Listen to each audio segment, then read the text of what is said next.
کہ ملک میں امن ہو, ملک میں جو ہے نا سیکیورٹی ہو, ملک میں سارے لوگوں کو ایکول اپرچونٹی ملے. اسٹیٹ کا کام یہ نہیں ہے کہ وہ جو ہے نا, تو اس لیے ہم نہیں کہتے ہیں کہ سب کو حقائق سامنے آنے چاہیے اور جو ریسپانسبل ہو اس کو سزا ملنی چاہیے تاکہ آئندہ کے لیے کوئی ایسے نہ کرے.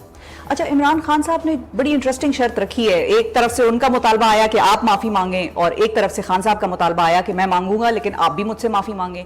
تو کیا یہ مطالبہ عمران خان کا ہمیں یہ بتاتا ہے کہ نہ وہ معافی مانگیں گے نہ میں معافی مانگوں گا؟ دیکھیں, سب سے پہلی بات یہ ہے کہ جو انکوائری میں جس کے اوپر جو آئے گا نا, پھر اس کی مورل رسپانسبلٹی ہے کہ وہ اپنی پوزیشن سے پیچھے ہٹے. لیکن ایک طرف جب ہم یہ کہتے ہیں کہ عمران خان صاحب کا, اب مثال کے طور پہ اب حکومت اس چیز کو اس طرح سے لے گی کہ وہ کہیں گے کہ بھئی عمران خان کا سافٹ ہو گیا سٹانس, عمران خان ڈیل مانگ رہے ہیں یا عمران خان NRO مانگ رہے ہیں, تو عمران خان نے آگے سے, اور دوسری طرف والے لوگ جو ہیں وہ یہ کہیں گے کہ عمران خان نے اگر یہ شرط رکھ دی ہے کہ بھئی رینجرز کے میری گرفتاری پر مجھ سے بھی معافی مانگی جائے, تو بیسیکلی یہ سافٹ سٹانس نہیں ہے, یہ بس وہی لاکڈ ہارنز ہیں, یہ معاملہ کہیں نہیں جائے گا. دیکھیں, سب سے پہلے بات یہ, میں نے بس سمپل بات کی ہے, وہ سب معاملات کا حل ہے. ہم تو خان صاحب نے جو کہا کہ اگر میرے اوپر جو ہے نا یہ چارج فریم ہوتا ہے تو میں معافی مانگوں گا, اسے تو کہہ دیا ہے نا. تو اس کا مطلب یہ ہے کہ اس کے لیے ایک فیئر انویسٹیگیشن ہونی چاہیے جو سب کو قابل قبول ہو اور جس میں یہ فکس ہو جائے کہ کون رسپانسبل ہے. میرے خیال میں اس سے آگے بڑھنا چاہیے. 9 مئی جو ہے نا 8 فروری میں لوگوں نے ووٹ دیا ہے, وہ اس کا ویسے بھی جو بیانی ہے وہ کوئی ماننے کے لیے تیار نہیں ہے. لیکن پھر بھی ہم کہتے ہیں کہ چلو جوڈیشل کمیشن کروائے تاکہ دودھ کا دودھ پانی کا پانی ہو جائے. تو آپ یہ کہنا چاہ رہے ہیں کہ معافی تلافی ہو جائے اور یہ معاملہ دفن ہو جائے اور ہم آگے بڑھیں؟ دیکھیں, میں یہ نہیں کہتا, میں کہتا ہوں کہ حقائق سامنے آ جائے, حقائق سامنے آ جائے اور وہ ہوگی جوڈیشل انکوائری کے ذریعے. صحیح ہے. اچھا, لیکن وہی بات میں پھر دوبارہ اپنے اس پوائنٹ کی طرف واپس آؤں گی کہ ابھی حکومت کی اگر ہم پریس کانفرنس سے دیکھیں گے جو کہ شام تک یا کل تک اور آ جائیں گی اس پہ, وہ یہ کہیں گے NRO مانگ رہے ہیں, یہ تو ڈیل کر رہے ہیں اور کمزور پڑ گئے ہیں. عمران خان صاحب PTI ویسے ہی کہہ رہی ہے ہمارا لیڈر سال سے اندر بیٹھا ہے اور اس کو کوئی فرق نہیں پڑ رہا. ایک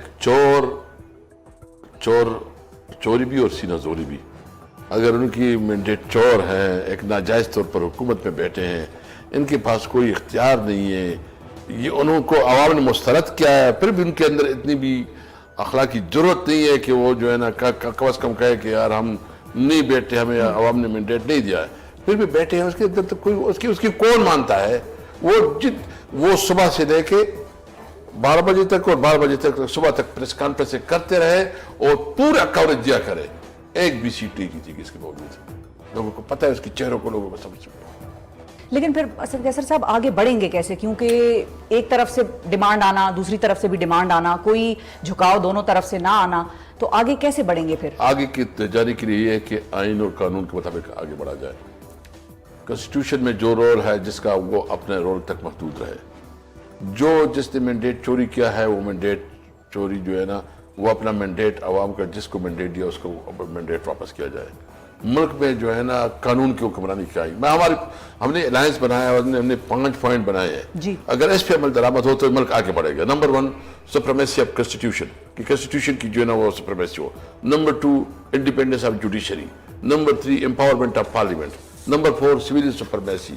اور نمبر 5 رول آف لا. یہ بیسک ہے, یہ بنیاد ہے. جب ملک میں انصاف ہوگا, جب ملک میں سسٹم چلے گا, ملک آگے بڑھے گا. اس طریقے سے اگر یہ چلانا چاہتے ہیں تو یہ ملک نہیں بڑھے گا. لیکن یہ جو آپ نے مطالبات بتائے ہیں یہ بڑے ویگ ہیں, مطلب جس طرح ہم کہتے ہیں نا آئین میں ہر چیز کو اسپیسیفکلی لکھیں. مثال کے طور پہ اگر تو غداری ہے تو وہ غداری کیا ہے یہ اسپیسیفک کرنا چاہیے, یا ہوا بھی ہے ظاہر ہے ہمارے آئین میں ہے, لیکن آپ لوگوں کے یہ مطالبات بھی اسپیسیفک نہیں ہیں, یہ بڑے ویگ ہیں. ان کا ڈیفائن کون کرے گا؟ ہمارا اس کے اندر ہمارا نمبر 1 یہ ہے کہ ہمارے مینڈیٹ کو جو ہے نا واپس کیا جائے. جو ہمارے ٹریبیونلز ہیں, ٹریبیونل انہوں نے بنائے ہیں, ٹریبیونل جو اپنے کنسٹیٹیوشن جو اس کا ٹائم پیریڈ ہے اس کے اندر وہ فیصلے کرے, ٹریبیونل کو کام کرنے دے تاکہ جو حقائق ہے, جو اوریجنل جس کا مینڈیٹ ہے اس کو مینڈیٹ ملے. آپ جو ہے نا ٹریبیونل کے اوپر کبھی اسلام آباد میں اس کے اوپر جو ہے نا اسٹے لیتے ہیں کہ کیا کرتے ہیں, کبھی جو ہے نا الیکشن کمیشن ادھر کرتی ہے. الیکشن کمیشن تو میں سمجھتا ہوں کہ یہ بھی الیکشن کمشنر اور یہ کمشنر جائیں گے نا اور یہ بھی کہیں گے کہ ہم نے کوئی بہت بڑا کام کیا. تاریخ میں جو اس کا نام لکھا جائے گا نا, اس کی وہ تاریخ میں جو کرائسس ہے, جو اس وقت ملک ایک انارکی کی طرف بڑھ رہا ہے, جو بھی رسپانسبل الیکشن کمیشن ہے اس کی رسپانسبل, کیونکہ انہوں نے اپنی جو اس کا قانونی اور آئینی رسپانسبلٹی ہے یہ اس میں فیل ہو گئے ہیں. ان کے اوپر تو آرٹیکل 6 لگتا ہے.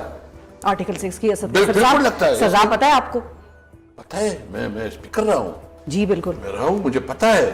آپ کے آئینی عہدے کے ساتھ جب ناانصافی کرے, اس کو آپ مس یوز کرے اور آپ اس کی آپ کے فیصلے کی وجہ سے ملک ایک ڈیبیکل کی طرف, آپ جو ہے نا ورسز کی طرف چلے جائے, تو آپ بھی ریسپانسبل ہے. صحیح ہے, ٹھیک ہے. اچھا ایک اور چیز ہے, مجھے آپ کی یہ بات سنتے ہوئے ایک اسٹیٹمنٹ اور یاد آئی, DGISPR کی اسٹیٹمنٹ. ایک تو انہوں نے کہا کہ ہمارا آپ لوگوں کے ساتھ بات کرنے کا, یعنی کہ PTI کے ساتھ بات کرنے کا وہی موقف ہے جو 7 مئی کی پریس کانفرنس میں ہم نے بتا دیا تھا, اور اس کے علاوہ مطلب انہوں نے یہ بھی کہا ہے کہ ہمیں اپنا آئین اور حدود کے اندر رہ کر کام کرنے کا طریقہ آتا ہے, ہم جانتے ہیں کہ ہماری آئینی حدود کیا ہیں. بس معلوم ہونا چاہیے نا, پھر اس کو پتہ ہے تو پھر اس کو تو بہت سب کچھ پتہ ہے. میں سمجھتا ہوں کہ اللہ کی برگزیدہ بندے ہیں. اللہ تعالیٰ جو ہے نا اس کی جو سمجھے اور بھی بڑا ہے. ہماری اس کے لیے دعا ہے, اور ہم سمجھتے ہیں کہ آئین سب کے لیے مقدم ہے. آئین سب کے لیے جو ہے نا ایک, دیکھو اس آئین کی وجہ سے آپ کی جتنی بھی, یعنی یہاں تو ایک قوم نہیں رہتی, یہاں پشتون ہے, پنجابی ہے, سندھی ہے, بلوچ ہے, مہاجر ہے, یہ سب ایک قانون اور آئین کے اوپر جو ہے نا متفق ہے نا. آپ کی جتنی صوبی اس وقت جتنی مختلف ہمارے ایتھنک ڈویژنز ہیں, بالکل وہ سارے ایک اس کے اوپر متفق ہے. اگر آپ آئین کو متنازع بنائیں گے, اس کے اوپر عمل نہیں کریں گے, تو ملک کیسے آگے بڑھے گا؟ میں سمجھتا ہوں کہ اسٹرکٹلی تمام جتنے بھی ادارے ہیں, کسی کو اپنے آئینی حدود سے آگے نہیں بڑھنا چاہیے. صحیح ہے. اچھا اب اسی بات سے میں اس طرف آؤں گی کہ سپریم کورٹ میں جو فل بینچ نے, supreme court practice and procedural act نے یہ بات دے دی تھی اور بتا دی تھی اور یہ قرار دے دیا تھا کہ جو بھی فیصلے پارلیمان, بیسیکلی کہ پارلیمان کی منظور کردہ جو بھی قانون سازی ہے وہ سپریم ہے, اور عدالت اس میں کسی قسم کی کوئی مداخلت نہیں کر سکتی. اب آپ لوگ جو اس کے خلاف چلے گئے ہیں, سپریم کورٹ میں چیلنج کر دیا آپ لوگوں نے یہ معاملہ, تو آپ کو لگتا ہے کہ سپریم کورٹ اس میں مداخلت کرے گی؟ دیکھو دو باتیں.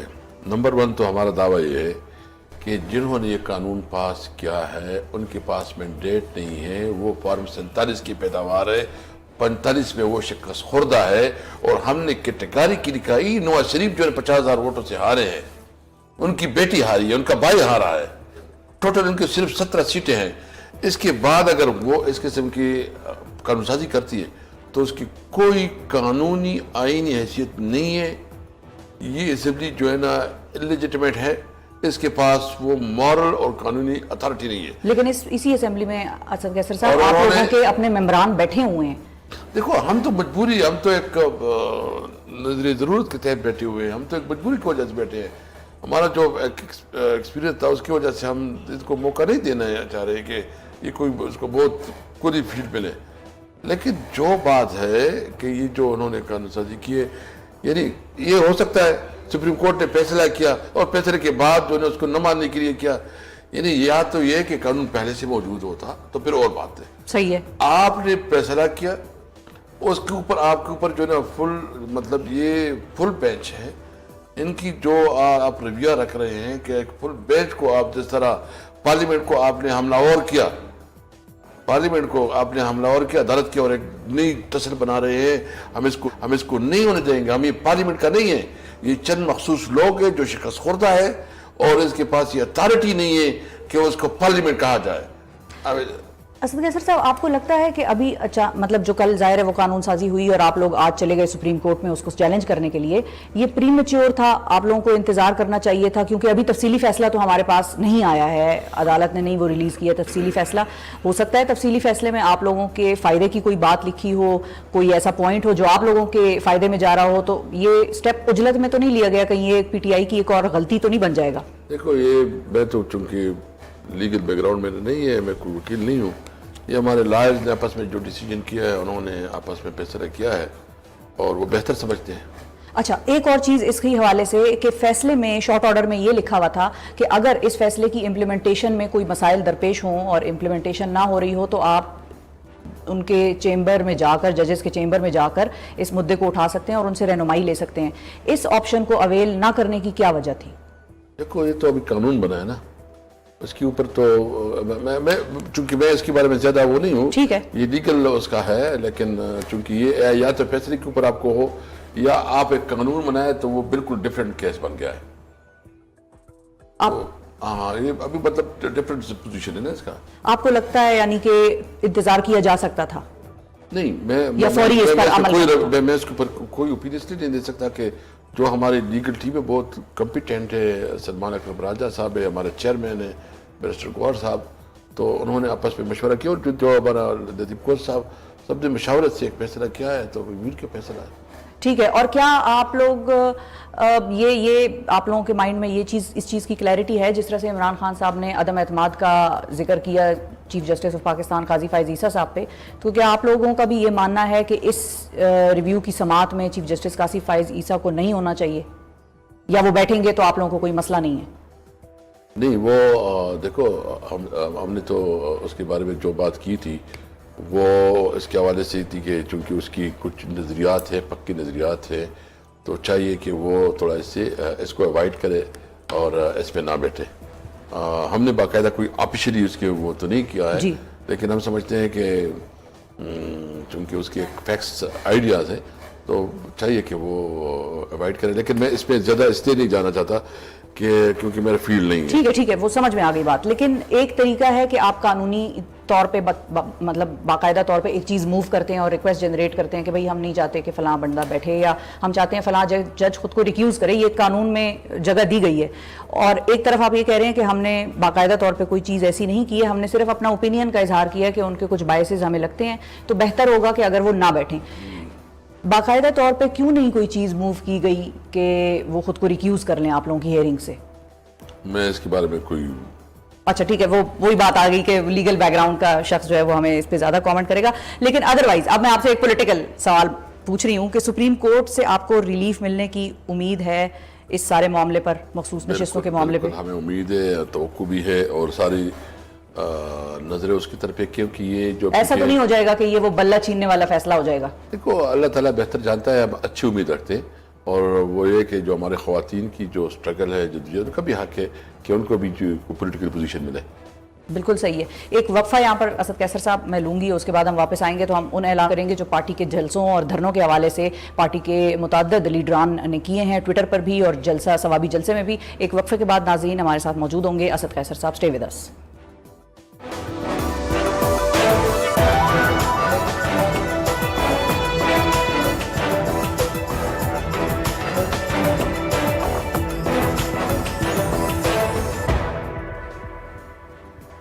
ویلکم بیک ناظرین. اسد قیصر صاحب ہمارے ساتھ موجود ہیں, سابق اسپیکر قومی اسمبلی اور پاکستان تحریک انصاف کے مرکزی رہنما, اور ان سے ہماری بات ہو رہی ہے اب اڈیالہ جیل کی طرف مارچ کرنے کے حوالے سے جو اعلانات پارٹی کی جانب سے سامنے آئے ہیں. حماد اظہر صاحب نے اعلان کیا تھا ثوابی جلسے میں کہ میں لیڈ کروں گا, پنجاب کو متحرک کروں گا, اور اگر ستمبر تک عمران خان صاحب کی رہائی نہ ہوئی تو میں لیڈ کروں گا اور ہم مارچ لے کر جائیں گے اڈیالہ. اس حوالے سے اب ظاہر وہ اعلان تو آپ نے بھی سنا ہوگا. اس حوالے سے کل ایک پروگرام میں شہریار آفریدی صاحب سے جب بات کی گئی تو انہوں نے کہا کہ وہ سلپ آف ٹنگ تھا. ذرا آپ کو سنواتے ہیں کہ وہ کیا کہہ رہے ہیں, پھر اس پہ ہم آپ کا ایک کامنٹ چاہیں گے. جی اسد قیصر صاحب, سلپ آف ٹنگ کہہ رہے ہیں شہریار آفریدی حماد اظہر صاحب کے اعلان کو. دیکھیں, سب سے پہلے بات تو یہ کہ کہاں جانا ہے, کیا کرنا ہے, ڈیفینیٹلی بانی چیئرمین سے بھی مشورہ ہوگا اور ہماری پولیٹیکل کمیٹی سی سی ہے, سب پہ مشورہ ہوگا. لیکن ایک بات ہے کہ مزید اس طرح نہیں رہا جا سکتا. ابھی ہمیں آگے آنا پڑے گا, کیونکہ جو صورتحال بنائی ہے انہوں نے, جس طرح ہمیں دیوار سے لگایا جا رہا ہے, جو ہمارے خلاف انتقامی کارروائی کیا جا رہے ہیں, تو ہمارے پاس, اور جس طرح عمران خان کو جو ہے ناحق جیل میں رکھا گیا ہے, ہمارے پاس کوئی آپشن نہیں رہا کہ ہم ان کے خلاف جو ہے نا ابھی روڈوں پہ رکھیں, اسلام آباد کی طرف مارچ کرے, جو اڈیالہ کی طرف مارچ کرے, وہ ہم آپس میں مشورہ کریں گے. تو حماد اظہر صاحب نے اتنا بڑا اعلان ابھی مشورے کے بغیر کیا تھا پارٹی سے؟ دیکھیں, اس کی اپنی ذاتی رائے ہے, اور وہ ہمارا ایک رسپانسبل اور بہت ذمہ دار لیڈر ہے, ایک صوبے کا صدر ہے, اس کے اپنے جذبات ہیں, اور ابھی جو انہوں نے بات کی ہے وہ اب ڈسکس ہوگا، وہ ہم اپنی پولیٹیکل پارٹی یا سی سی میں ہم ڈسکس کریں گے اور دیکھیں گے کہ کیا ترتیب ہو سکتا ہے، ایسا ہو سکتا ہے وہ اپنے دلائل دے دیں گے، اگر اس کی دلائل مضبوط ہوں گے تو اس کو مانیں گے، تو پھر اڈیالہ جائیں گے، اور اگر ان کے دلائل کمزور ہوئے تو پھر اسلام آباد آئیں گے، دیکھیں گے اس وقت مشورہ کریں گے، مشاورت سے ہوگی سب کچھ ہوگا۔ اچھا، اور یہ صرف مارچ ہوگی یا دھرنا ہوگا یا جلسہ ہوگا، کیا ہوگا؟ دیکھو اس کی جو اشکال ہے مختلف ہو سکتے ہیں، لیکن میں اس لیے اس پہ کوئی بات نہیں کرنا کیونکہ ابھی ہماری مشاورت فائنل اس پہ نہیں ہوئی۔ صحیح ہے۔ اچھا، آج ایک بڑی دھواں دھار پریس کانفرنس تارڑ صاحب نے کی، اور تارڑ صاحب نے یہ کہا کہ یہ لوگ جس کو ہیرو کہتے تھے اب اس کے مجسمے دیکھ لیں، اور اس کے مجسمے کا حشر دیکھنے کے بعد انہوں نے اپنا بیانیہ تبدیل کر لیا ہے۔ شیخ مجیب الرحمان صاحب کی بات کر رہے ہیں وہ۔ ان کو کہو جو بنگلہ دیش میں لوگ نکلے ہیں نا، وہ جس طرح انہوں نے اپنے حق کی دیے اور جو انہوں نے آواز اٹھائی ہے، اور تو یہ بنگلہ دیش جو ہے نا، پاکستان بھی بنگلہ دیش ہو سکتا ہے اس صورتحال میں، کیونکہ عوام تنگ ہے، بجلی کی بلوں سے تنگ ہے، لوگ بدامنی سے تنگ ہے، اور لوگ جو ہے نا یہ بدترین بیڈ گورنر سے تنگ ہے، ملک میں جو اس وقت اکانومی کی بری صورتحال ہے اس سے تنگ ہے، تو ملک تو بالکل فرسٹریشن، اور خاص کر جو بجلی کی بلوں میں انہوں نے اضافہ کیا ہے وہ تو کسی کی بس میں نہیں ہے کہ وہ بل اتنے پہ ادا کر سکے۔ تو یہ اتنا سالڈ ایشو ہے، اور بجلی کے بل واقعی ایسے آ رہے ہیں کہ لوگوں کی خودکشیوں کی خبریں بھی انفارچونیٹلی سامنے آ رہی ہیں، اس چیز پہ پی ٹی آئی دیگر جماعتوں کے ساتھ کیوں نہیں متحرک ہو سکی؟ مثال کے طور پہ جماعت اسلامی پنڈی میں 15-16 دنوں سے بیٹھی ہوئی ہے، آپ لوگوں کا بھی گرینڈ الائنس جو کہ آئین تحفظ آئین پاکستان کا جو ہے پلیٹ فارم، اس پہ بھی سارے اکٹھے ہیں، اس ایک چیز پہ آپ لوگ کیوں نہیں اس کو مدعا بنا کے آگے بڑھ سکے؟ بالکل یہ ایک ہمارا متفقہ اور مشترکہ پوائنٹ ہو سکتا ہے۔ جو اسلامی کے دھرنے میں ہم نے شرکت کی اور ہم نے اس کی حمایت بھی کی، اور ہم دیگر پولیٹیکل پارٹیز کو بھی جو حکومت سے باہر ہے اس کو انگیج کر رہے ہیں۔ ہماری کوشش ہے کہ جلد از جلد جو ہے نا یہ ہمارے آپس میں ایک ورکنگ ریلیشن ہو اور اس حکومت کے ظلم سے لوگوں کو نجات دلائیں۔ مولانا صاحب کے ساتھ آپ لوگوں کی ایک طویل عرصے سے ملاقاتیں چل رہی ہیں، ادھر بھی معاملہ جو ہے وہ کوئی بہت خاطر خواہ نتیجہ نہیں سامنے آ سکا، اس کی کیا وجہ ہے؟ وہ مان نہیں رہے، یا وہ زیادہ کچھ مانگ رہے ہیں آپ لوگوں سے، ان کو خدشات ہیں کہ یہ مجھے ڈچ کر دیں گے؟ ایسی کوئی بات نہیں ہے۔ مولانا صاحب کے ساتھ ہماری 1-2 میٹنگ ہوئی ہیں، وہ اس نے پھر چونکہ عمرہ میں بھی گئے اور اس نے ایک کمیٹی بنائی جو 5 رکنی کمیٹی ہے، وہ کمیٹی ہمارے سے بات چیت کرے گی۔ تو ابھی چونکہ ہمارے آپس میں باقاعدہ بات چیت نہیں ہوئی، ہوپ فلی نیکسٹ ویک میں ہماری یہ معاملات جو ہے آگے بڑھ جائیں گے۔ ہماری ایک ورکنگ ریلیشن بن گئی ہے، ایک انڈرسٹینڈنگ بن گئی ہے، اور ہوپ فلی یہ جو ہے نا ایک مشترکہ جدوجہد کی طرف جائے گی۔ کیونکہ اسد کیسر صاحب، مولانا صاحب نے اپنی ایک پریس کانفرنس میں شکوہ کیا تھا پی ٹی آئی سے کہ یہ مجھے سنجیدہ نہیں لگتے، پی ٹی آئی سنجیدہ نہیں ہے۔ نہیں، وہ میں نے سنا تھا، وہ سنجیدہ تو نہیں کہا، اس نے اپنے خدشات کا اظہار کیا تھا، پھر اس کے بعد میری ملاقات ہوئی تھی، اس کے ساتھ ڈسکشن ہوئی تھی، ان کو پتہ ہے کہ کتنے لیول پہ ہم اس کے ساتھ جانا چاہتے ہیں، اور اس وقت ہمارے مشترکات ہیں کہ ہمارے ایجنڈا ہے کہ تو کوئی وجہ نہیں ہے، لیکن چونکہ ہماری پارٹی لیکن کے آپ کی تو بڑی درمیان پرسنل اختلافات میٹنگز بہت بھی رہے ہوئی ہیں۔ ہیں مولانا صاحب سے، آپ کی ذاتی طور پہ بھی ملاقاتیں ہوئی ہیں اس سارے معاملے پہ، کیوں ان کے دل میں یہ خدشات آئے؟ دیکھو، آپ کو پتہ ہے کہ ہمارے تو 15 سال بڑی شدید ایک دوسرے کے ساتھ مخالفت رہی ہے، جتنے ایک دوسرے کے خلاف گئے ہیں، تو چیزوں کو قریب لانے میں تو ٹائم تو لگتا ہے نا، تو تھوڑا ہمیں اب تھوڑا ٹائم دے دے۔ اچھا ٹھیک ہے، ہو جائے گا، ٹھیک ہے، مولانا صاحب کے حوالے سے ہم ٹائم دے دیتے ہیں پی ٹی آئی کو۔ آخر میں چند ایک کامنٹ میں آپ کا اس چیز پہ بھی لوں گی کہ اچکزئی صاحب کو اب عمران خان صاحب نے اپنا سیاسی نمائندہ بنایا ہے کہ سیاسی مذاکرات وہ ڈیل کریں گے، تو کیا ان کے پاس اتھارٹی ہے یا وہ صرف محض ایک میسنجر کے طور پر کام کریں گے؟ نہیں، دیکھیں کہ چغزئی صاحب، اتھارٹی سے مراد میری ہے کہ authority of giving a commitment. Yes, دیکھیں اس کے پاس میں صرف بات کروں گا، چغزئی صاحب کی خواہش تھی، اس نے بات کی تھی، ہم نے خان صاحب کو کمیونیکیٹ کیا، خان صاحب نے کہا کہ چونکہ ہمارے ایک الائنس ہے، ایک الائنس میں پھر آپ جو ہے نا کچھ چیزوں کو کمپرومائز کرتے ہیں، تو ایز اے چونکہ وہ ہیڈ ہے آپ الائنس، تو اس لیے خان صاحب نے کہا کہ اگر الائنس کے ہیڈ کے طور پر وہ کام کرنا چاہتے ہیں تو وہ بات کرے، ایجنڈا لے کے آئیں، دیکھیں کہ مینڈیٹ کے بارے میں اس کا کیا موقف ہے، مطلب کیا بات ہو سکتی ہے، تو اس لیے اس نے کہا کہ اچھی سے اگر بات کرنا چاہتے ہیں تو ہماری کوئی اعتراض نہیں اس کو۔ ٹھیک ہے.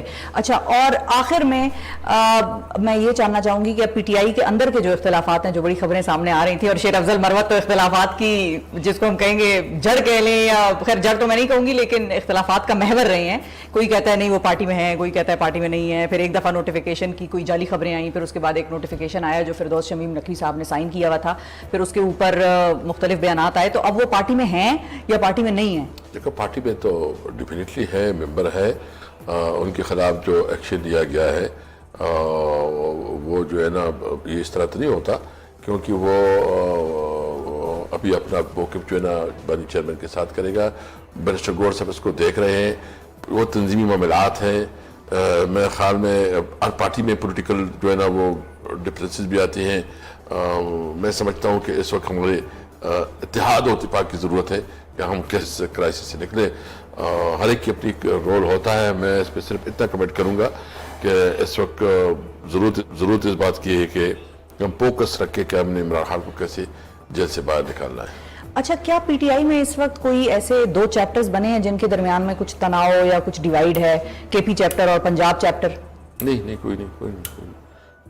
ایسا تاثر آتا ہے. آپ تو خیر ہیں مرکزی رہنما ہیں, آپ نے تو درمیان میں ہونا ہی ہے, لیکن میں ویسے بات کر رہی ہوں کہ ایک طرف ہم نے ایک پشتونوں کا ایک چیپٹر دیکھا جس میں وہ سارے شامل تھے, دوسری طرف پنجاب سائٹ کے لیڈرشپ ہے.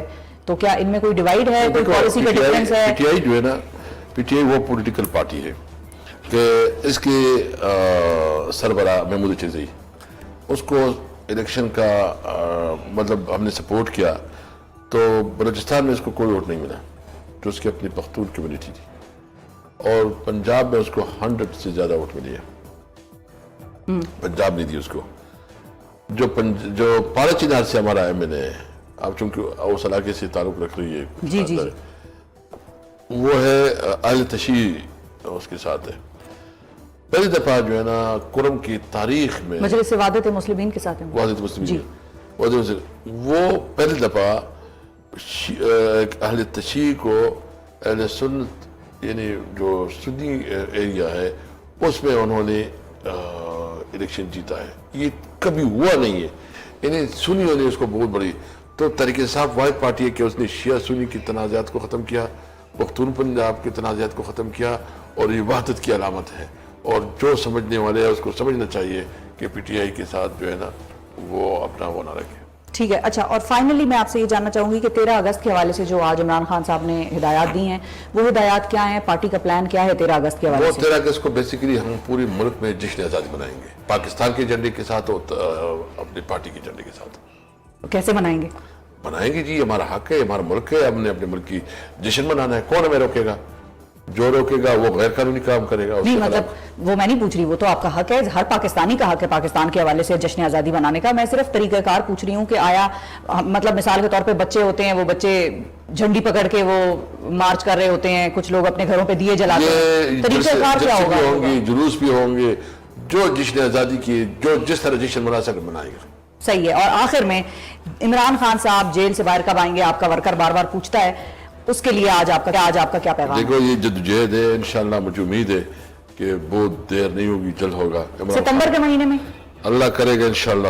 مجھے بہت جلدی نظر آ رہا ہے, اللہ تعالیٰ نہیں مہینے کے اندر ستمبر میں اس کو کوئی وہ تو میرے پاس نہیں ہے, اندازہ تو لگا. آپ بھی شیخ رشید کی طرح کوئی پیش گوئی کر دیں. لیکن جو کیسز میں تو کوئی گنجائش نہیں ہے. میں سمجھتا ہوں کہ زیادہ سے زیادہ جو ہے نا یہ ستمبر میں, بالکل ستمبر میں ہمیں امید ہے کہ انشاءاللہ اللہ تعالیٰ رحم کرے گا, عمران خان باہر ہوگا انشاءاللہ. بہت شکریہ ادا کریں گے اسد کیسر صاحب. ناظرین ہمارے ساتھ موجود تھے پاک انصاف کے مرکزی رہنما اور سابق اسپیکر قومی اسمبلی.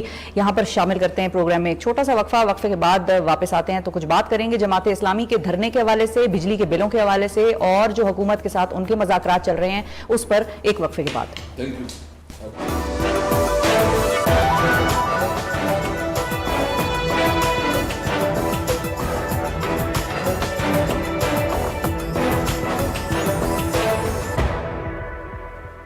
ویلکم بیک ناظرین. اور اب پروگرام کے اس حصے میں بات کریں گے بجلی بلز اور آئی پی پی سمیت دیگر ایشوز پر جماعت اسلامی کے 26 جولائی سے جاری دھرنے اور اس دوران ان کی حکومتی وفد کے ساتھ ہونے والے مذاکرات کی 4 ادوار کی.